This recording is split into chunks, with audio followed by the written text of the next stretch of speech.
الاستعاذة باللہ، فإذا شرع في القراءة قدم أمامها الاستعاذة بالله من الشيطان فإنه أحرص ما يكون على العبد في مثل هذا المقام الذي هو أشرف مقاماته وأنفعها له في دنياه وآخرته، فهو أحرص شيء على صرفه عنه واقتطاعه دونه بالبدن والقلب، فإن عجز عن اقتطاعه وتعطيله عنه بالبدن اقتطع قلبه وعطله عن القيام بين يدي الرب تعالى، فأمر العبد بالاستعاذة بالله منه ليسلم له مقامه بين يدي ربه وليحيا قلبه ويستنير بما يتدبره ويتفهمه من كلام سيده الذي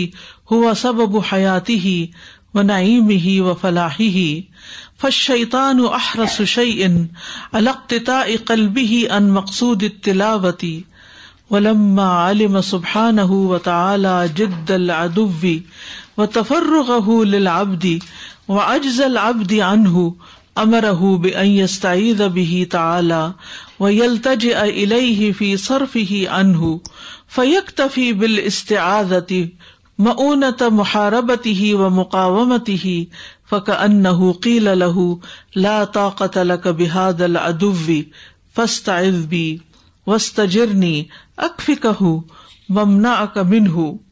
وقال لي شیخ الاسلام ابن تیمیہ رحمہ اللہ تعالی یوما اذا ہاش علیک کلب الغنم فلا تشتغل بمحاربته ومدافعته وعلیک بالراعی فاستغث به فهو يصرف عنك الكلب، فاذا استعاذ بالله تعالی من الشیطان بعد منه فأفضى القلب إلى معاني القرآن ووقع في رياده المؤنقة وشاهد عجائبه التي تبهر العقول واستخرج من كنوزه وذخائره ما لا عين رأت ولا أذن سمعت، وكان الحائل بينه وبين ذلك النفس والشيطان والنفس منفعلة للشيطان سامعة منه، فإذا بعد عنها وطرد لم بها الملك وثبتها وذكرها بما فيه سعادتها ونجاتها۔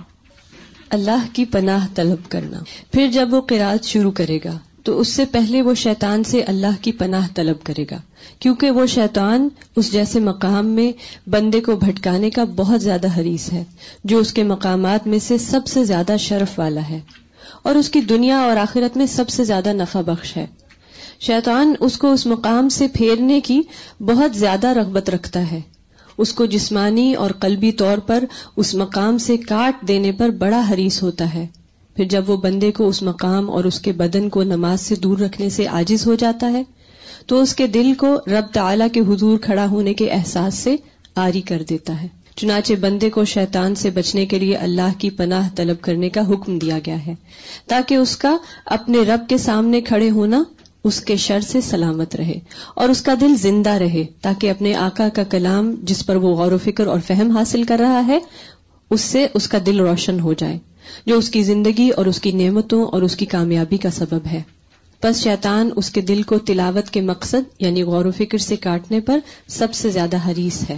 اللہ سبحانہ وتعالیٰ کو معلوم تھا کہ دشمن بہت زیادہ محنت کر رہا ہے اور وہ سب کچھ چھوڑ کر بندے کے لیے فارغ ہو چکا ہے، جبکہ بندہ اس سے عاجز ہے، تو اس نے اسے حکم دیا کہ وہ اللہ تعالیٰ کی پناہ طلب کرے اور اس کی بارگاہ میں اس سے پھرنے کی التجا کرے، تو یہ پناہ طلب کرنا اسے کافی ہوگا اور جنگ اور مقابلے میں مددگار بھی۔ گویا کہ بندے سے کہا جاتا ہے کہ تم اس دشمن سے مقابلہ کرنے کی طاقت نہیں رکھتے، بس تم مجھ سے پناہ طلب کرو اور استعاذہ کرو، میں تمہیں اس کے مقابلے میں کافی ہو جاؤں گا اور تمہیں اس سے محفوظ رکھوں گا۔ شیخ الاسلام ابن تیمیہ رحمہ اللہ تعالی نے ایک دن مجھ سے کہا، جب تم پر بکریوں کا کتا بھڑک اٹھے تو تم اس کا مقابلہ کرنے اور مدافعت کرنے میں مشغول نہ ہو جاؤ، بلکہ تم چرواہے کو لازم پکڑو اور اس سے مدد طلب کرو، تو وہ تم سے کتے کو دور ہٹا دے گا۔ پس جب وہ شیطان سے اللہ تعالیٰ کی پناہ طلب کرتا ہے تو وہ اس سے دور ہو جاتا ہے، پھر دل قرآن کے معانی کی طرف ہو جاتا ہے، اس کے خوشنما باغوں میں پہنچ جاتا ہے، اس کے عجائبات کا مشاہدہ کرتا ہے جو عقل کو حیران کر دیتے ہیں، اور وہ اس کے خزانوں اور اس کے ذخیروں سے وہ کچھ نکال لاتا ہے جو نہ تو کسی آنکھ نے دیکھا اور نہ ہی کسی کان نے سنا۔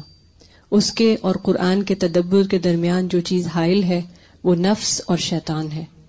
نفس شیطان سے متاثر ہوتا ہے اور اس سے سنتا ہے، پھر جب وہ شیطان نفس سے دور ہو جاتا ہے اور اس کو نفس سے نکال دیا جاتا ہے تو وہاں ایک فرشتہ اتر آتا ہے جو اس کو ثابت قدم رکھتا ہے اور اس کو وہ چیزیں یاد دلاتا ہے جس میں اس کی خوش نصیبی اور نجات ہوتی ہے۔ ایک اعوذ باللہ من الشیطان الرجیم کی اتنی لمبی شرح ہے۔ الاستعاذۃ باللہ، اللہ کی پناہ طلب کرنا۔ پناہ انسان کب لیتا ہے؟ جب کوئی دشمن یا نقصان دہ چیز اس کے پیچھے لگی ہوئی ہو تو اس سے بچنے کے لیے۔ کبھی آپ کو اتفاق ہوا ہوگا کسی گلی سے گزرتے ہوئے کہ کوئی بھینس آپ کے پیچھے لگ گئی یا کوئی کتا آپ کے پیچھے آ رہا ہے، تو اس وقت آپ کا طریقہ کیا ہوتا ہے؟ چاہے کسی کا ہی گھر ہو اسی میں گھس جائیں، بچے صحیح۔ تو شیطان تو کتے سے بھی زیادہ خونخوار دشمن ہے ہمارا۔ کتا بھی اتنا نقصان نہ دے جتنا شیطان نقصان دینے پہ تلا ہوا ہے، لیکن اس سے ہم ڈرتے نہیں، اس سے بچنے کی فکر ہی نہیں کرتے۔ تو یہ بھی اللہ تعالیٰ کا انعام ہے، اس کی رحمت ہے کہ اس نے نماز کے اندر اور قرآن پڑھنے سے پہلے تعوذ کا طریقہ رکھا کہ اللہ کی طرف آنے سے پہلے شیطان سے بچنے کی دعا کر لو، حفاظت کی دعا کر لو، تاکہ ایسا نہ ہو کہ اس نیک کام میں بھی خلل ڈالے اور وہ بھی تم صحیح طور پر نہ کر پاؤ۔ فَإِذَا شَرَعَ فِي الْقِرَاءَةِ، پھر جب وہ شروع کرتا ہے قرات، قدم امامہ الاستعاذۃ باللہ من الشیطان، تو سب سے پہلے کرتا ہے یا مقدم رکھتا ہے، ابتدا میں کرتا ہے اپنے سامنے اللہ کی پناہ لینے کو شیطان مردود سے بچنے کے لیے۔ فَإِنَّهُ أَحْرَصُ مَا يَكُونُ، کیونکہ وہ حریص ہوتا ہے جتنا بھی وہ ہو سکتا ہے، یعنی شیطان، علی العبد، بندے کے بارے میں، فی مثل ھذا المقام، اس جیسے مقام کے موقع پر، یعنی رب کے سامنے کوئی کھڑا ہے تو اب تو شیطان کو آگ لگ جاتی ہے کہ وہ فوراً بندے کو یہاں سے ہٹا لے کسی طرح۔ اگر کھڑا بھی ہے تو فزیکلی کھڑا رہے لیکن دل دماغ اس کا میں چھین لوں۔ الذی هو اشرف مقاماتہ، وہ مقام، نماز کے وقت کھڑے ہونے کا مقام دنیا کے سارے مقامات سے اشرف ہے۔ آپ دیکھیے کہاں کہاں کھڑے ہوتے ہیں، ہم گروسری لے رہے ہیں، آپ وہاں کھڑے ہیں، کاؤنٹر پہ کھڑے ہیں، کسی بس کے انتظار میں کھڑے ہیں، گاڑی کے انتظار میں کھڑے ہیں، کچن میں کھڑے ہیں، واشنگ کرتے وقت کتنی جگہوں پہ کھڑے ہوتے ہیں، کھڑے بہت دفعہ ہوتے ہیں، اور ایک اللہ کے سامنے بھی کھڑے ہوتے ہیں۔ تو یہ جو اللہ سبحانہ تعالیٰ کے سامنے کھڑے ہونا ہے، یہ سب سے معزز، عزت والا اور سب سے بلند مقام ہے جہاں پر کوئی آ کر کھڑا ہو۔ ایسے ہی ہے جیسے کوئی پلیئر جیتنے کے بعد اس کو وکٹری سٹینڈ پہ کھڑا کیا جاتا ہے تو وہ اس کے لیے سب سے عزت کی جگہ ہوتی ہے کھڑے ہونے کی۔ تو ایسے ہی انسان کے لیے سب سے زیادہ عزت والا مقام اپنے رب کے سامنے کھڑے ہونا ہے۔ فی مثل ھذا المقام الذی هو اشرف مقاماتہ وانفعھا لہ، اور سب سے زیادہ نفع والی جگہ۔ کئی جگہوں پر گھنٹوں لائنوں میں کھڑے ہونا پڑتا ہے۔ آپ ایئرپورٹ پہ جائیں، بعض اوقات آپ کو سیکورٹی کلیئرنس کے لیے وہ لمبی لائنیں لگی ہوتی ہیں، کبھی چیک ان کرنے کے لیے آپ تھک جاتے ہیں، کھڑے ہیں۔ گرمی میں 2 گھنٹے جھولے پہ بیٹھنے کے لیے آپ انتظار میں کھڑے، یعنی کتنی جگہ ہیں جہاں کیوں لگی ہوئی، ٹریفک میں آپ کی گاڑی کھڑی ہے، آپ کھڑے ہی کھڑے ہیں، موو نہیں کر پا رہے۔ تو یہ ساری جگہوں پر مجبوری سے یہ تکلیف اٹھا کے بھی انسان کھڑا ہوتا ہے، لیکن کھڑا رہتا ہے کیونکہ اس کو یہاں سے اب اپنا مقصد پورا کرنا ہے، اسے گھر پہنچنا ہے یا جھولے پہ بیٹھنا ہے یا آئس کریم خریدنی ہے یا کچھ بھی۔ لیکن یہاں کھڑے ہو کر جو نفع حاصل ہوتا ہے، یہاں کھڑے ہو کر جو فائدہ ہوتا ہے، وہ کہیں بھی کھڑے ہونے کا نہیں ہے، لیکن ہم سب سے زیادہ جلدی یہی مچاتے ہیں۔ فی دنیاہ و آخرتہ، دنیا میں بھی اور آخرت میں بھی۔ دنیاوی اعتبار سے انسان کے لیے کھڑے ہو کر قرآن پڑھنا، نماز میں لمبی قرات کرنا، دعائیں پڑھنا، یہ بڑا سکون کا باعث ہوتا ہے۔ فَهُوَ أَحْرَصُ شَيْءٍ عَلَى صَرْفِهِ عَنْهُ، تو یہ شیطان کے لیے سب سے زیادہ حریص چیز ہوتی ہے کہ اس سے اس کو پھیر دے۔ عَلَى صَرْفِهِ عَنْهُ، یعنی شیطان اس کو اس مقام سے پھیرنے کی بہت زیادہ حرص رکھتا ہے۔ وقتتائہ، اقتطاع قطع سے ہے، اور کاٹ دینا، دونہ بالبدن والقلب، جسمانی اور قلبی طور پر اپنے سے، یعنی انسان اپنے آپ سے بھی ایک طرح سے کٹ جاتا ہے. فَإِنْ أَجَزَ عَنِ اقْتِطَاعِهِ وَتَعْطِيلِهِ عَنْهُ، پھر اگر وہ عاجز آ جاتا ہے اس کو اس کاٹنے اور اس معطل کرنے سے، یعنی اس کے جسم کو اس مقام سے ہٹا نہیں سکتا، بالبدنی، بدن کے ساتھ، اقتطع قلبہ، تو اس کے دل کو کاٹ دیتا ہے. اچھا کھڑے رہو یہاں لیکن دھیان دنیا میں کر لو، بچوں کا سوچو، کام کا سوچو، کھانے کا سوچو، کسی سے ملاقات کا سوچو، کوئی برا حادثہ ہو گیا اس کے بارے میں سوچو، کوئی غم فکر ہے بس اسی کا سوچو، اللہ کی طرف دھیان نہ دو بس. وَأَتَّلَهُ عَنِ الْقِيَامِ بَيْنَ يَدَيِ الرَّبِّ تَعَالَى، اور اس کو قلبی طور پر معطل کر دیتا ہے، عاری کر دیتا ہے رب تعالیٰ کے حضور کھڑے ہونے کے احساس سے. فَأُمِرَ الْعَبْدُ بِالْإِسْتِعَاذَةِ بِاللَّهِ مِنْهُ، تو بندے کو حکم دیا گیا ہے کہ وہ شیطان سے بچنے کے لیے اللہ کی پناہ طلب کرے. فَأُمِرَ الْعَبْدُ، حکم دیا گیا بندے کو، بِالْإِسْتِعَاذَةِ، پناہ طلب کرنے کا، باللہ، اللہ کی، منہ، اس مردود سے بچنے کے لیے، لِيَسْلَمَ لَهُ مَقَامَهُ بَيْنَ يَدَيْ رَبِّهِ، تاکہ وہ سلامت رہے اس کا مقام اپنے رب کے سامنے، رب کے سامنے اس کا قیام، اس کا کھڑا ہونا اس کے شر سے محفوظ رہے. وَلِيَحْيَا قَلْبُهُ، اور تاکہ اس کا دل زندہ رہے. وَيَسْتَنِيرَ بِمَا يَتَدَبَّرُهُ، اور روشن ہو جائے جو بھی وہ تدبر کر رہا ہے، یعنی اللہ کا کلام. وَيَتَفَهَّمُهُ، اور اس پر غور و فکر اور فہم حاصل کر رہا ہے، یعنی تدبر غور و فکر اور یتفہمہ فہم حاصل کر رہا ہے. من کلام سیدہ، اپنے آقا کے کلام میں سے، الذی ہوا سبب حیاتہ، وہ جو اس کی زندگی کا سبب ہے، ونعیمہ، اور اس کی نعمتوں، وفلاحہ، اور اس کی کامیابی کا سبب ہے. یعنی شیطان کی خواہش اور کوشش یہ ہوتی ہے کہ انسان کو اگر ہو سکے تو جسمانی طور پہ کھڑا نہ ہونے دے، وہاں یا تو نماز پڑھنے ہی نہ دے، پڑھ لے تو کہے تھکی ہوئی سارے دن کی بیٹھ جاؤ، جبکہ سارے کام کھڑے ہو کے ہو رہے ہیں، نماز کے وقت بٹھا دیتا ہے. اچھا پھر اگر کھڑا بھی ہو گیا بندہ یا بیٹھ بھی گیا تو پھر کیا ہے، اس کو قلبی طور پر اس مقام سے ہٹا دیتا ہے. بندہ کھڑا جائے نماز پہ ہے، دل اس کا پوری دنیا میں گھوم رہا ہے. اور پھر خصوصاً جو نماز کے اندر قرآن پڑھا جاتا ہے، باقی چیز تو چھوٹی سی ہوتی، ثنا کتنی ہے، 3 لائنیں 2.5 لائنیں بس. اس کے بعد قرآن کا حصہ ہے سورۃ الفاتحہ، پھر جو سورت آپ ملاتے ہیں، یعنی پورا قیام تو 90% اس کا حصہ یا مور قرآن ہے. تو قرآن میں غور و فکر اور تدبر نہیں کرنے دیتا، جو کہ انسان کی روح کی غذا ہے. اس کو پتہ ہی نہیں ہوتا کون سی سورت پڑھی. کبھی کبھی اپنے آپ سے تیسری رکعت میں پوچھا کرے پہلی رکعت میں کیا پڑھا تھا، شاید آپ کو یاد بھی نہ ہو کہ آپ نے پہلی رکعت میں کون سی سورت پڑھی تھی اور دوسری میں کون سی پڑھی تھی. کیونکہ اگر یہ یاد رہے تو یہ یاد رہتا ہے کتنی رکعتیں ہو گئی ہیں. اگر یہ یاد رکھ لے نا انسان، تو پھر نماز میں وہ جو بھول ہوتی ہے نا کہ 2 پڑھی ہیں کہ 3 پڑھی ہیں، وہ نہیں ہوتی. لیکن شیطان اسی چیز سے ہی انسان کو کاٹ دیتا ہے. تو یہ جو تدبر ہے، اس سے دل بھی روشن ہوتا ہے، اس سے زندگی میں نعمتیں اور کامیابیاں بھی آتی ہیں، کیونکہ انسان وہاں سے ایک سبق حاصل کر کے نکلتا ہے، اپنے سوالوں کا جواب پا کے نکلتا ہے.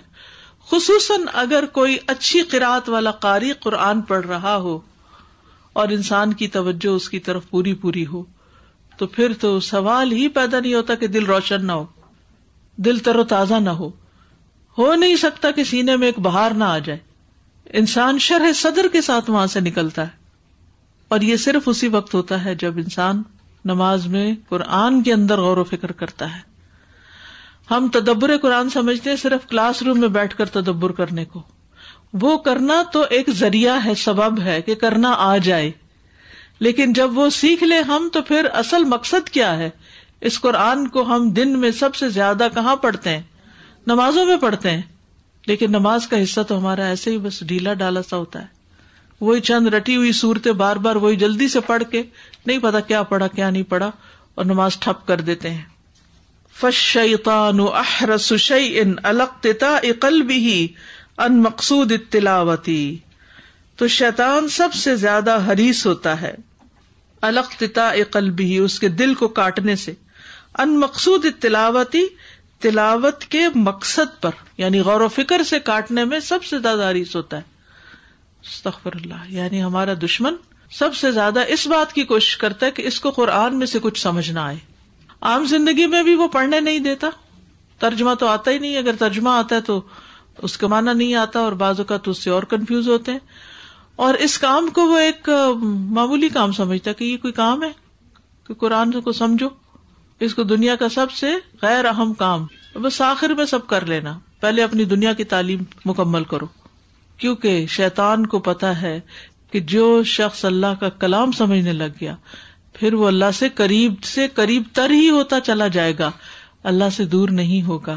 اور جو اللہ سے قریب ہو گیا وہ میرے ہاتھ سے نکل گیا، یعنی یہ ہو نہیں سکتا کہ کوئی شخص اللہ کا کلام پڑھے اور اللہ کے کلام میں غور و فکر کرے اور اس میں ڈوبے اور اس پر پھر اللہ کا رنگ نہ چڑھے.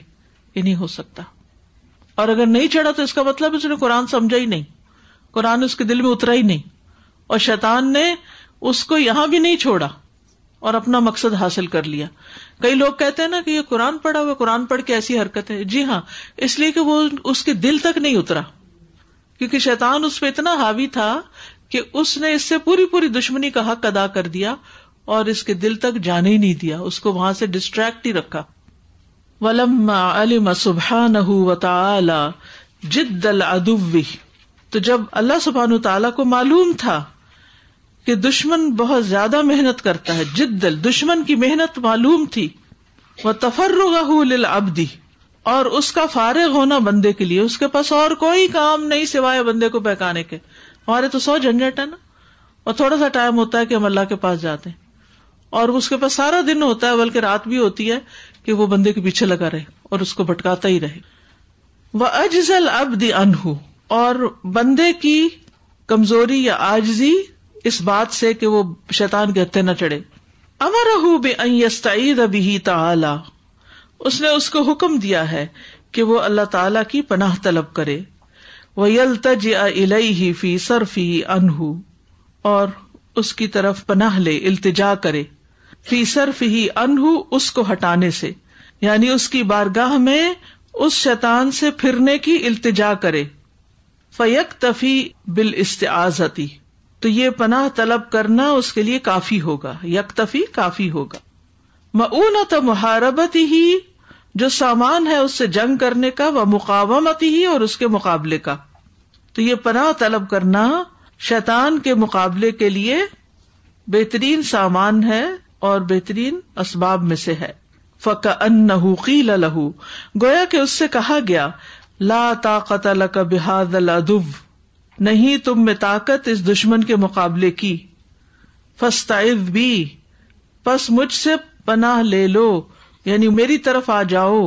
وَاسْتَجِرْنِي، میری پناہ طلب کر لو. اکفی، میں کافی ہوں گا، کا تجھ کو ہوں اس کی طرف سے.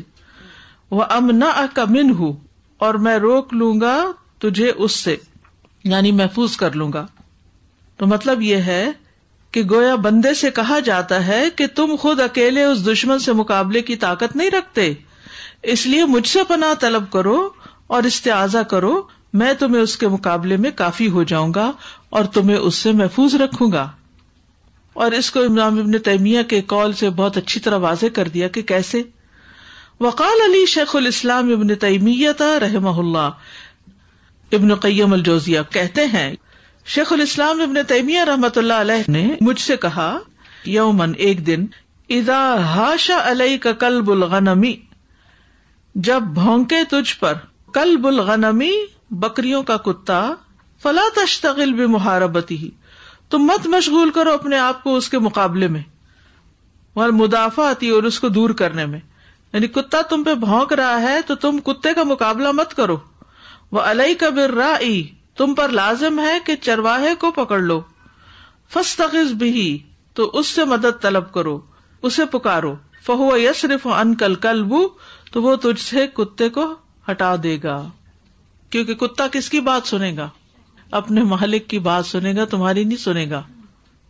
فَإِذَا اسْتَعَاذَ بِاللَّهِ تَعَالَى مِنَ الشَّيْطَانِ بَعُدَ مِنْهُ، پھر جب وہ شیطان سے اللہ کی پناہ طلب کرتا ہے تو وہ اس سے دور ہو جاتا ہے. شیطان بعد عنہ، دور چلا جاتا ہے. فَأَفْضَ الْقَلْبُ إِلَى مَعَانِ الْقُرْآنِ، تو مشغول ہو جاتا ہے دل قرآن کے معنی معلوم کرنے میں. یعنی جب شیطان جاتا ہے تو ہی انسان نماز میں جو قرآن پڑھ رہا ہوتا ہے اس کو اچھی طرح سمجھ پاتا ہے. وَوَقَعَ فِي رِيَاضِهِ الْمُؤْنِقَةِ، اور وہ پڑ جاتا ہے اس کے خوشنما باغوں میں، یعنی اس کے خوشنما باغوں میں پہنچ جاتا ہے. مؤنقہ خوشنما، اٹریکٹیو. وَشَاهَدَ عَجَائِبَهُ الَّتِي تُبْهِرُ الْعُقُولَ، اور وہ مشاہدہ کرتا ہے اس کے عجائبات کا جو دلوں کو حیران کر دیتے ہیں. وَاسْتَخْرَجَ مِنْ كُنُوزِهِ وَذَخَائِرِهِ، اور وہ اس کے خزانوں اور ذخیروں میں سے کچھ نکال لاتا ہے. مَا لَا عَيْنٌ رَأَتْ وَلَا أُذُنٌ سَمِعَتْ، وہ حکمت کے نقطے، وہ باتیں جو نہ کبھی کسی آنکھ نے دیکھی اور نہ کسی کان نے سنے. وَكَانَ الْحَائِلُ بَيْنَهُ وَبَيْنَ ذَلِكَ النَّفْسَ وَالشَّيْطَانِ، تو ایک رکاوٹ آ جاتی ہے، حائل ہو جاتی ہے جو چیز اس کے تدبر قرآن اور اس انسان کے درمیان. ذَلِكَ النَّفْسَ وَالشَّيْطَانِ، یہ نفس اور شیطان ہوتا ہے. ٹھیک ہے. وَالنَّفْسُ مُنْفَعِلَةٌ لِلشَّيْطَانِ، اور نفس شیطان سے متاثر ہو جاتا ہے. انفعال ہوتا ہے تاثر لینا. سامعۃ لہ، اس کی طرف سنتے ہوئے. فاذا بعد عنها وطرد، جب وہ پھینک دیا جاتا ہے اور دور کر دیا جاتا ہے. لما بها الملک، اسی لمحے فرشتہ آ جاتا ہے. وثبتها وذکرها، جو اس کو ثابت قدم رکھتا ہے اور اس کو یاد دلاتا ہے. بما فیہ سعادتها ونجاتها، جس میں اس کی سعادت، خوشبختی اور نجات ہوتی ہے. یعنی اس کا پروسیس کیا ہوتا ہے کہ جب انسان تعوذ پڑھ لیتا ہے تو پھر دل قرآن کے معنی کی طرف راغب ہو جاتا ہے، اس کے خوشنما باغوں میں پہنچ جاتا ہے، اس کے عجائبات کا مشاہدہ کرتا ہے جو عقل کو حیران کرتے ہیں. قرآن کے خزانوں اور ذخیروں میں سے وہ کچھ نکال لاتا ہے جو نہ کسی آنکھ نے دیکھا نہ ہی کسی کان نے سنا. اور اس کے علاوہ قرآن کے تدبر کے درمیان جو چیز حائل ہوتی ہے وہ نفس اور شیطان ہوتا ہے. نفس شیطان سے متاثر ہوتا ہے، اس سے سنتا ہے. پھر جب وہ شیطان نفس سے دور ہو جاتا ہے تو اس کو نفس سے نکال دیا جاتا ہے. وہاں ایک فرشتہ آتا ہے جو اس کو ثابت قدم رکھتا ہے اور اس کو وہ چیزیں یاد دلاتا ہے جس میں اس کی خوش نصیبی اور نجات ہوتی ہے. ہم سب اس بات کو اچھی طرح جانتے ہیں کہ شیطان نماز میں خلل ڈالتا ہے. سب کے ہوتا ہے ایسا، یہ کوئی بچا ہوا ہے؟ ہم سب اس بات سے پریشان ہیں، روتے بھی ہیں، ندامت بھی ہوتی ہے، لوگوں سے بھی ٹپس لیتے رہتے ہیں، پوچھتے بھی ہیں. وہ تھوڑا سا ہوتا ہے، کچھ تھوڑا فرق آتا ہے، پھر آہستہ آہستہ پھر بھولنے لگ جاتے ہیں. تو شیطان جو ہے اس کا کام یہ ہے کہ وہ نمازوں میں خلل ڈالے. یہ اس کا مشن نمبر 1 ہے، ٹاپ پرائرٹی پر، کہ یہ تھکے بھی اور اس کو حاصل کچھ نہ ہو. اور پھر اس کے علاوہ بھی بہت سے کام ہیں جن کے ذریعے شیطان انسان کو اللہ کے ذکر اور نماز سے روکتا ہے. سورۃ المائدہ 91 میں آتا ہے، انما یرید الشیطان ان یوقع بینکم العداوۃ والبغضاء فی الخمر والمیسر ویصدکم عن ذکر اللہ وعن الصلاۃ فہل انتم منتہون. شیطان تو یہی چاہتا ہے کہ شراب اور جوئے کے ذریعے تمہارے درمیان دشمنی اور بغض ڈال دے اور تمہیں اللہ کے ذکر اور نماز سے روک دے. تو کیا تم باز آنے والے ہو؟ تو آپ دیکھیے کہ شراب بھی حرام کیوں کی گئی یا کوئی بھی نشہ حرام کیوں کیا گیا؟ کیونکہ وہ انسان کو غفلت میں مبتلا کرتا ہے اور یہ غفلت اس کو اللہ کی عبادت سے روک دیتی ہے، دور کر دیتی ہے. تو پیچھے مقصد تو بہت بڑا ہے. ٹھیک ہے، اب شراب بھی ایک غذا ہی ہوتی ہے لیکن اس کو پسند نہیں کیا گیا. اسی طرح دوسری غذائیں بھی جو انسان کو نقصان دیتی ہیں، اس کی وجہ سے اس کی نماز اور عبادت میں خلل آتی ہے تو اس کو وہ بھی چھوڑ دینی چاہیے والنٹریلی. اور بعض مفسرین تو یہ کہتے ہیں کہ وہ بھی اسی طرح حرام ہے جیسے کوئی حرام چیز ہوتی ہے انسان کے لیے، کہ جو چیز انسان کی صحت کو نقصان دے. تو خلل وہ کیسے ڈالتا ہے؟ نماز پڑھنے کو بھلا دیتا ہے. کبھی سرے سے پڑھنا ہی یاد نہیں رہتا، خاص طور پہ چھوٹے دن ہوتا ہے نا، کام آفٹر نون میں زیادہ ہوتا ہے تو انسان کے ذہن سے نکل جاتا ہے. مثلا نماز کے لیے جانے لگا تھا کہ اتنے میں بیچ میں کوئی آ گیا, کوئی ایک دو کام اور پڑ گیا, تو انسان کہتا چلو ان سمیٹتا ہوں, اور ٹائم ہی کم. تو اللہ کا ذکر بھی بھلواتا ہے, نماز بھی بھلواتا ہے. اور اگر کوئی پڑھتا ہے بالکل نہیں بھولتا تو بھی آپ دیکھیں کہ اس شخص کو قلبی طور پر دور کر دیتا ہے, ذکر بھلا دیتا ہے. استحوذ علیہم الشیطان فانساہم ذکر اللہ اولئک حزب الشیطان الا ان حزب الشیطان هم الخاسرون. شیطان ان پر غالب آ گیا, سو اس نے انہیں اللہ کی یاد بھلا دی. یہ لوگ شیطان کا گروہ ہیں, سن لو یقیناً شیطان کا گروہ ہی وہ لوگ ہیں جو خسارہ اٹھانے والے ہیں. پھر نماز کے وقت سلائے رکھتا ہے, خاص طور پر صبح کی فجر کی نماز, اس میں اٹھنا کتنا مشکل ہوتا ہے. عشاء لیٹ ہو رہی ہے تو جاگنا کتنا مشکل ہوتا ہے. پھر نماز پڑھنے والے کو وسوسے ڈالتا ہے. نبی صلی اللہ علیہ وسلم نے فرمایا, بے شک جب تم میں سے کوئی نماز پڑھنے کے لیے کھڑا ہوتا ہے تو شیطان آ کر اس کی نماز کو خلط ملط کر دیتا ہے, حتیٰ کہ وہ نمازی نہیں جانتا اس نے کتنی رکعتیں پڑھی ہیں. لہٰذا تم میں سے کوئی ایسی حالت سے دو چار ہو تو بیٹھے بیٹھے دو صاحب کے سجدے کر لے, اتحیات کے ختم ہونے کے ساتھ ہی, یعنی پہلے کر کے پھر سلام پھیر لے. پھر خناس ہے, یہ پلٹ پلٹ کے آتا ہے, ایسا نہیں کہ ایک دفعہ ڈال کے چلا گیا کہ چلو اب کام ہو گیا. وہ مسلسل فالو اپ کرتا ہے کہ کہیں ایسا تو نہیں اس کا دل لگ چکا ہے, اور اپنی کوشش تیز کر دیتا ہے. اچھا, ہم اگر کسی کو کوئی ٹارگٹ دیں, کوئی کام دیں, جس سے اسٹوڈینٹس کو ہوم ورک دیا یا کوئی بچوں کو کام دیا, نہیں کیا تو ہم کیا کرتے ہیں, ایک آدھ دفعہ کہتے ہیں اور اس کے بعد چھوڑ دیتے ہیں, چھوڑو جانے دو, نہیں کرتے تو نہ کریں. شیطان نہیں چھوڑتا, جب تک نماز ختم نہیں ہوتی وہ اپنا کام نہیں چھوڑتا. من شر الوسواس الخناس الذی یوسوس فی صدور الناس من الجنۃ والناس. نماز کے لیے جب اذان سنتا ہے تو بھاگ جاتا ہے, جب خاموش ہوتا ہے مؤذن آ جاتا ہے, پھر اقامت سنتا ہے تو چلا جاتا ہے, پھر واپس آ جاتا ہے, پھر آ کے قرات میں خلل ڈالتا ہے. عثمان بن ابو عاص کہتے ہیں کہ انہوں نے نبی صلی اللہ علیہ وسلم کی خدمت میں حاضر ہو کر عرض کیا, اے اللہ کے رسول, بے شک شیطان میرے اور میری نماز اور میری قرات کے درمیان حائل ہوتا ہے. کئی دفعہ آپ کو لمبی صورت یاد ہوتی ہے, پڑھنے لگتے ہیں, بے وجہ ایسی جگہ اٹک جاتے ہیں جہاں سے نہ آگے نہ پیچھے, حالانکہ وہ آپ کو اچھی بھلی یاد ہوتی ہے, بہت دفعہ پڑھ بھی چکے ہوتے ہیں, اس کے باوجود خلل ہونا شروع ہو جاتا ہے. تو رسول اللہ صلی اللہ علیہ وسلم نے فرمایا, وہ شیطان ہے جسے خنزب کہا جاتا ہے. جب تم ایسی بات محسوس کرو تو اس سے اللہ کی پناہ مانگ لیا کرو اور اپنے بائیں جانب 3 مرتبہ تھتکار دیا کرو. کہتے ہیں پس میں نے ایسا ہی کیا تو اللہ نے اسے مجھ سے دور کر دیا. یعنی نماز کے بیچ میں ہی اگر بہت زیادہ حملہ ہو رہا ہے تو لیفٹ طرف منہ کر کے تھتکار دے 3 دفعہ. پھر رکعتوں میں شک ڈلواتا ہے, 2 پڑھی ہیں یا 4 پڑھی ہیں. عثمان بن عفان کہتے ہیں, ایک شخص نبی صلی اللہ علیہ وسلم کی خدمت میں حاضر ہوا, کہنے لگا, یا رسول اللہ, بے شک میں نماز پڑھ رہا تھا, مجھے پتہ نہیں چل سکا کہ میں نے جفت عدد میں رکعتیں پڑھی ہیں, یعنی ایون نمبر سے, یا طاق عدد میں آڈ نمبر سے. تو رسول اللہ صلی اللہ علیہ وسلم نے فرمایا, اپنے آپ کو اس سے بچاؤ کہ نماز میں تمہاری شیطان تم سے کھیلنے لگے. الجھا دیتا ہے نا. تم میں سے کوئی شخص نماز پڑھ رہا ہو تو اسے جفت اور طاق کا پتہ نہ چل سکے تو اسے سب کے 2 سجدے کر لینے چاہیے تاکہ ان دونوں سے نماز مکمل ہو جائے. اچھا, اس میں 2 چیزیں ہیں.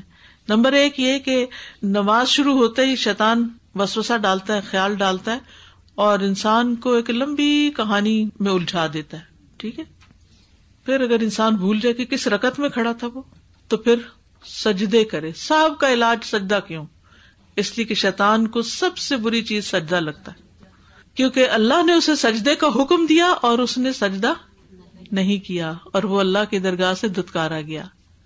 اور آدم سے غلطی ہوئی تو انہوں نے توبہ کر لی اور اللہ کے آگے جھک گئے, اللہ نے ان کو معاف کر دیا. تو انسان کی سب سے عظیم اور سب سے بہترین جو کنٹریبیوشن ہے یا اس کا جو کام ہے وہ نماز ہے, اور شیطان کا سب سے ناپسندیدہ کام نماز ہے. اسی لیے وہ منافقین پہ جب حاوی ہوتا ہے تو ان سے نماز ڈیلے کرواتا ہے. اصل میں بات یہ ہے کہ نبی صلی اللہ علیہ وسلم کے زمانے میں اس بات کا کوئی کانسیپٹ ہی نہیں تھا کہ کوئی شخص لا الہ الا اللہ پڑھے اور پھر نماز نہ پڑھے. یعنی it's part of your faith, یہ تو پڑھنی ہے, یہی تو تمہارے مسلمان ہونے کی پہچان ہے, اور اگر اسی کو نہیں پڑھا تو تمہاری تو پہچان ہی نہیں رہی کوئی. اس لیے منافق لوگ بھی جو دل سے ایمان نہیں لاتے تھے ان کو بھی پڑھنی پڑتی تھی، کیونکہ وہ یہ ظاہر کر رہے تھے کہ ہم تمہارے ساتھ ہیں۔ پھر دھیان ادھر ادھر لگانا، حضرت عائشہ کہتی ہیں انہوں نے کہا میں نے رسول اللہ صلی اللہ علیہ وسلم سے دوران نماز ادھر ادھر دیکھنے کے متعلق دریافت کیا، کبھی کوئی بچہ رو پڑتا ہے، کبھی کچھ ہوتا ہے، یا کوئی چیز ایسے فیل ہوتی ہے جیسے گزری تو انسان کانشیس ہو جاتا ہے، تو آپ نے فرمایا یہ خشوع کو اچک لینا ہے جو شیطان بندے کی نماز سے اچک لیتا ہے، ہوا اختلاس یختلسہ الشیطان من صلاۃ العبد، اپنا حصہ نکالتا ہے اس میں سے، خیالات میں الجھانا، سستی اور کسلان پیدا کرنا۔ نبی صلی اللہ علیہ وسلم نے فرمایا نماز میں جمائی آنا شیطان کی طرف سے ہے، لہذا جب تم میں سے کسی کو جمائی آئے تو جہاں تک ہو سکے اسے روکے، یعنی نماز میں یون نہیں کرنا چاہیے، وہ بھی شیطان کا ایک طریقہ ہے بندے کو نماز بلوانے کا۔ پھر نمازی کے آگے سے کسی کو گزروانا نہیں چاہیے الا یہ کہ سترا رکھا ہوا ہو، اور اگر کوئی زبردستی گزرنا چاہے تو فرمایا وہ شیطان ہے، اس کو روکو۔ پھر تعوذ کی اہمیت کیا ہے؟ ہر قرات سے پہلے اعوذ باللہ من الشیطان الرجیم پڑھا جاتا ہے۔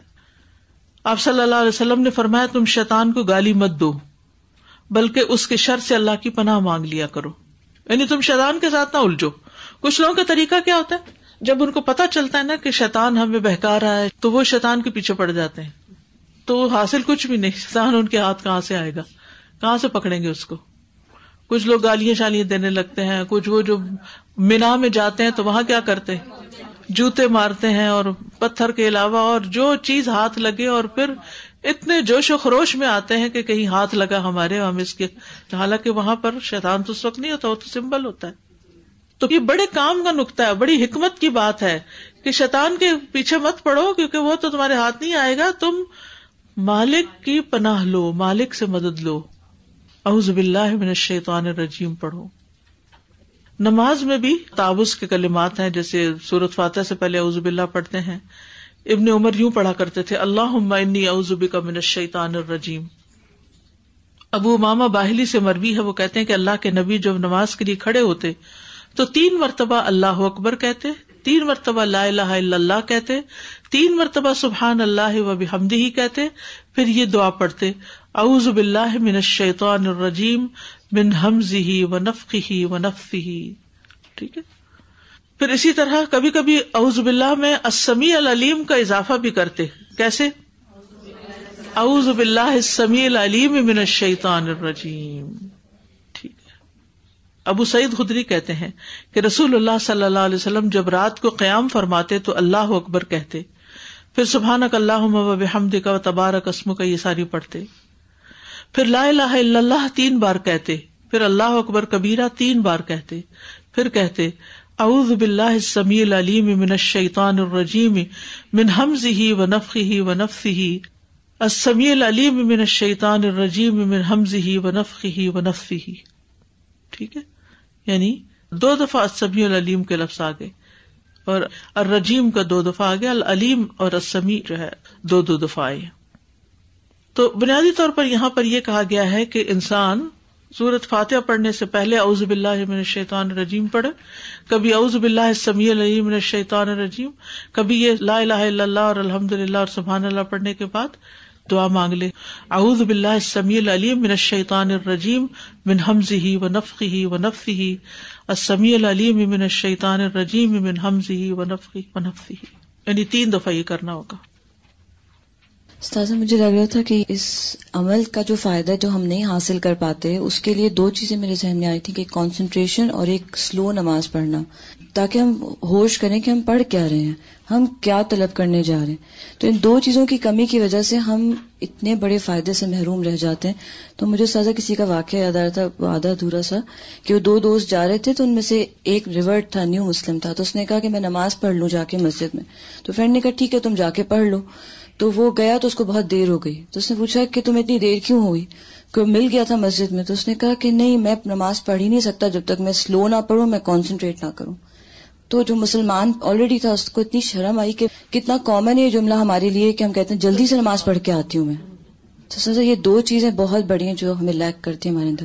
اور سزا ایک اور کسی اسکالر کا میں سن رہی تھی کہ انہوں نے کہا کہ انڈیا میں جب مسلمان ہوا کرتے تھے تو ان کو پتا ہوتا تھا کہ نماز مسلمانوں کو فرق کرنے والی چیز ہے، اور جب کوئی بیٹھا ہوتا تھا اور کوئی اٹھ کے نماز کے وقت چلا جاتا تھا تو لوگ سمجھ جاتے تھے، کیونکہ حال حلیے سے لوگ سم ٹائمز نہیں پتہ چلے جاتے، تو یہ مسلمان ہے.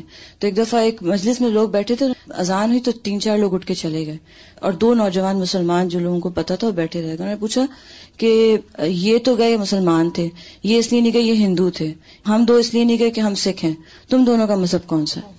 تو سر یہ بات کتنی کامن ہے آج کہ کئی شادیوں میں مرد اٹھ کے جا رہے ہوتے ہیں، مسلمانوں کی شادیاں، لیکن بہت ساری تعداد جو ہے نہیں اٹھتی. السلام علیکم استاذہ جی. ایک کوشچن مجھے آ رہا ہے کہ نماز تو ہم اعوذ باللہ سے ہی شروع کرتے ہیں اور پھر بار بار جیسے قرأت سے پہلے بھی پڑھتے ہیں، تو پھر کیا وجہ کہ تعوذ پڑھ لیا، اللہ کی پناہ لیا جاتا ہے نا واپس، تو پھر دوبارہ پڑھنے کا حکم ہے، پڑھ کے پھر ادھر پھونک مار دو.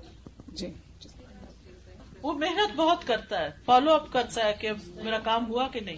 ہم تو تھوڑا سا کر کے چھوڑ دیتے. میں یہی سوچ رہی تھی کہ ہر بری سے بری جگہ سے کچھ نہ کچھ سیکھنے کا موقع ملتا ہے، تو شیطان سے اس کا فوکس، اس کی پرائیورٹی، اس کی کنسسٹنسی، ڈٹرمنیشن، ثابت قدمی کہ وہ چھوڑتا نہیں. یعنی وہ ہماری دشمنی میں سب کچھ کیے چلے جا رہا ہے اور ہم اللہ کی محبت میں کوئی قربانی کرنے کو تیار نہیں ہوتے. استاذہ یہ شیطان کا جو عمل ہے بار بار دخل دینے کا بیچ میں، اس کو جانتے ہوئے دیکھتے ہوئے اللہ تعالیٰ کا بندوں کے ساتھ کیا معاملہ ہوگا اگر وہ خلوص سے نماز پڑھ رہے ہیں؟ خلوص سے پڑھ رہے ہیں، ظاہر ہے اس کی اتنی ہی زیادہ ویلیو ہوگی، اتنا ہی زیادہ وہ اس کی طرف متوجہ ہوگا. میں یہ پوچھنا چاہ رہی ہوں کہ اللہ سبحانہ تعالیٰ تو جانتے ہیں کہ انسان محنت کر رہا ہے، کوشش کر رہا ہے. تو آپ اس بات کو اپنے پہ لا کے سمجھیے نا.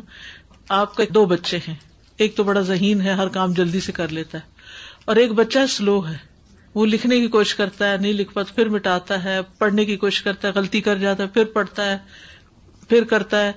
تو آپ کو کس بچے پہ زیادہ پیار آتا ہے، جو جلدی سے کام ختم کر لیتا ہے یا جو محنت کر رہا ہے؟ آپ کو رحم زیادہ اس پر آتا ہے. جو اٹک اٹک کے پڑھتا ہے قرآن، اس کے لیے کتنا اجر ہے، 2 اجر ہے. السلام علیکم. وعلیکم السلام. استاذہ اس میں بہت ساری چیزیں ہیں سیکھنے کے لیے، لیکن جو 2 چیزیں ابھی میرے مائنڈ میں آ رہی تھی، ایک تو یہ کہ ہم میں بالکل طاقت نہیں ہے کہ ہم شیطان کا مقابلہ کر سکیں، اور ہمیں اللہ کی پناہ میں آنا ہے. اور دوسرا ایک چھوٹی سی بات میرے ذہن میں آ رہی تھی کہ کافی پرانی بات ہے کہ ہم مال میں گئے اور میری بیٹی میرے پیچھے بار بار چھپ رہی تھی، اور میں نے ان سے پوچھا کہ کیا بات ہے، میرے پیچھے کیوں چھپ رہی ہیں؟ تو کہنے لگی آئی ایم اسکیئرڈ کہ وہ شخص جو ہے وہ صحیح سے بہیو نہیں کر رہا، تو میرے پیچھے چھپ رہی تھی.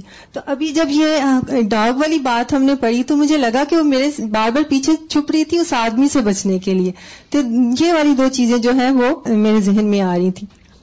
عام زندگی میں بھی جب آپ پر یا بچوں پر شیطان کا حملہ ہو کہ خود انسان بہکنے لگے یا بچے بہکنے لگے، تو پھر کرنا کیا چاہیے؟ اللہ کی پناہ لینی چاہیے.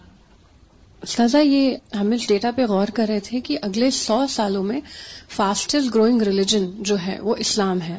یہ بات ہم سب کو پتا ہے، وہ اسلام اور کرسچینٹی کے برابر میں آ جائیں گے نمبر آف پیپل. مگر اسلام سے بھی زیادہ گروئنگ ریلیجن کیا ہے؟ ایتھیزم، کہ بھروسہ ہی نہیں ہے اللہ سبحانہ تعالیٰ پہ کہ وہ ایگزسٹ کرتے ہیں. اور ان میں سے واقعی کافی مسلمان بھی ہیں. تو ان سے جب سوال کیا گیا تو وہ پلر کو ہی کوشچن کرتے ہیں کہ ہمیں صلاح نہیں سمجھ آتی، اس کی ضرورت کیا ہے. اس کا بہت بڑی وجہ یہ ہے کہ ہم فوکس جو نہیں کرتے ہیں، تو اس لیے ہم تدبر نہیں کر پاتے ہیں قرآن پہ. تو آئی تھنک جب ہمیں معلوم ہے کہ فوکس نہیں ہونا صلاح ہمارا لوپ ہول ہے، ہماری کمزوری ہے، تو ہمیں بھی اپنے پاس کچھ ٹیکنیکس رکھنی چاہیے. جیسے مائنڈ میپنگ ہے، جیسے ہمیں پتہ ہی نہیں کہ ہم نے پچھلی رکعت میں کون سی سورہ پڑھی تھی، تو جیسے مثلا ہم ایسا کرتے ہیں، ہمیں جتنی بھی سورہ یاد ہیں 25 30 جو بھی، تو ہم پہلے سے اس کا آغاز کرتے ہیں، اور دن بھر میں سارے فرض اور ساری نفل ادا کرنے کے بعد جتنی بچ جاتی ہیں اگلے دن ہم پھر وہیں اسی آرڈر سے شروع کرتے ہیں، اور وہ آرڈر ہم نے یاد کر لیا ہے. تو اسے ایک یہ ہے کہ مائنڈ الرٹ رہتا ہے، کہیں رک گئے تو اچھا کل وہ پڑھا تھا تو آج یہاں سے کنٹینیو کرنا ہے. اور دوسری چیز یہ کہ اگر ہمیں بار بار پتا ہے کہ اللہ سبحانہ تعالیٰ نے کہا ہے صلاح از دا بیسٹ ڈیڈ، تو اگر ہم کھانا بھی پکا رہے ہیں اور اذان ہو گئی تو شیطان غفلت میں ڈالے گا کہ نہیں تم تو لوگوں کے لیے کھانا پکا رہی ہو، انہیں فیڈ کرنے کے لیے کتنا اچھا کام ہے. مگر نہیں، اپنے سے پہلے اللہ سبحانہ تعالیٰ کو رکھنا، نہیں صلاح از دا بیسٹ ڈیل، تو پھر وہیں کرچی رک جائے گی اور وہیں گیس پھر آف ہو جائے گی. اور آخری بات جو آپ نے کہی تھی نا کہ کتے سے بچنے کے لیے، یہ ہمارے ساتھ ہوا تھا جب ہم بہت چھوٹے تھے. تو کسی کے گھر گئے تھے تو اس سے پہلے کہ ممی پاپا کار سے اترتے ہم پہلے پہنچے، ہم نے بیل بجا دی اور کتا کار کے نیچے سو رہا تھا اور وہ ہمارے پیچھے، ہم کار کے آس پاس گھومے جا رہے، جیسے ہی ان کا دروازہ کھلا ہم سب سے پہلے وہاں گھسے، حالانکہ ہم ان کو جانتے بھی نہیں تھے. السلام علیکم ورحمۃ اللہ وبرکاتہ.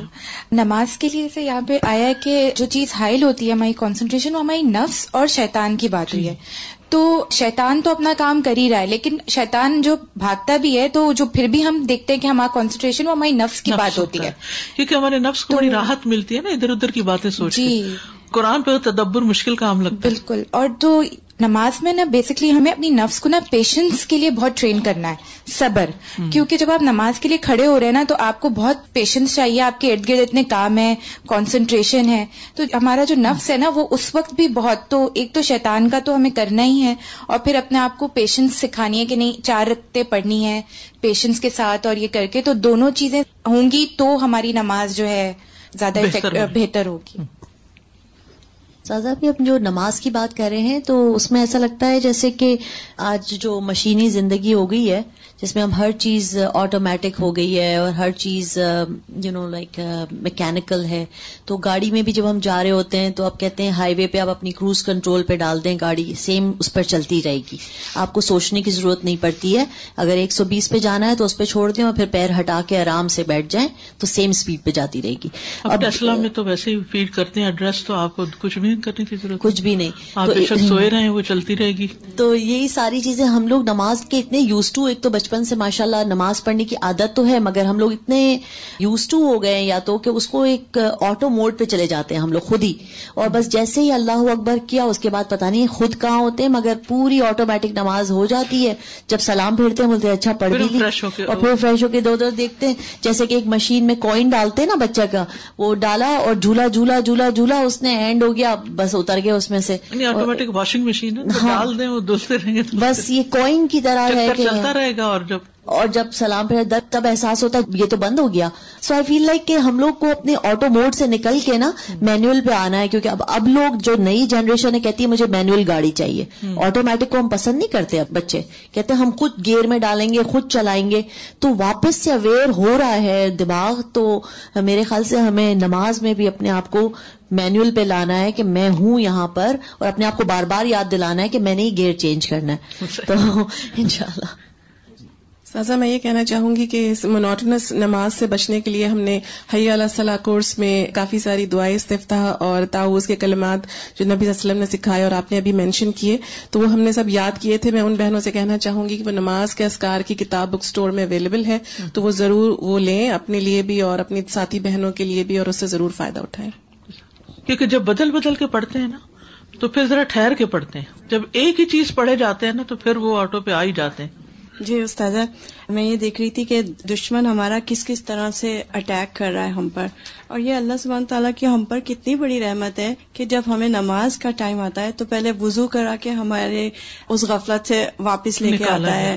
پھر ہم جب نماز کے لیے تیار ہوتے ہیں تو ہم تکبیر کہتے ہیں، وہ ہم قبلہ رخ ہوتے ہیں تو فوکس کرتے ہیں. پھر ہم دعا استفتاح کرتے ہیں، اس سے مانگتے ہیں، اس کی حمد و ثنا کرتے ہیں. لائک ہمیں بھی اللہ تعالیٰ نے اتنے ہی طریقے سکھا دیے کہ اس کو جزاک اللہ خیر.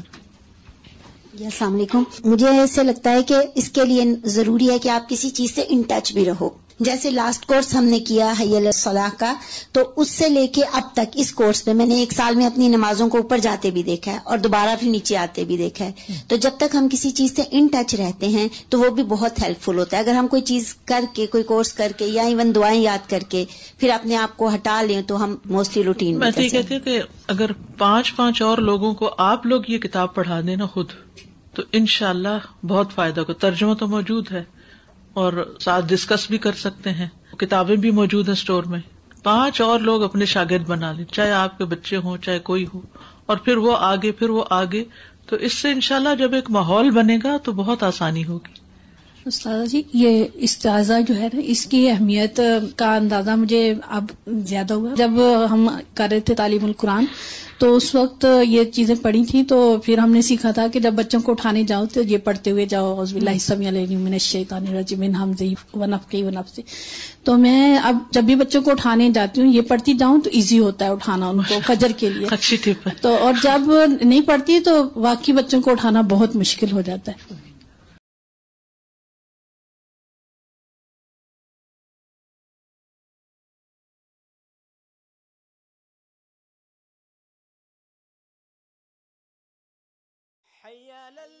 مزید ایسی اسلامی ویڈیوز کے لیے ہمارے چینل کو سبسکرائب کیجیے اور گھنٹی کے نشان کو دبائیے.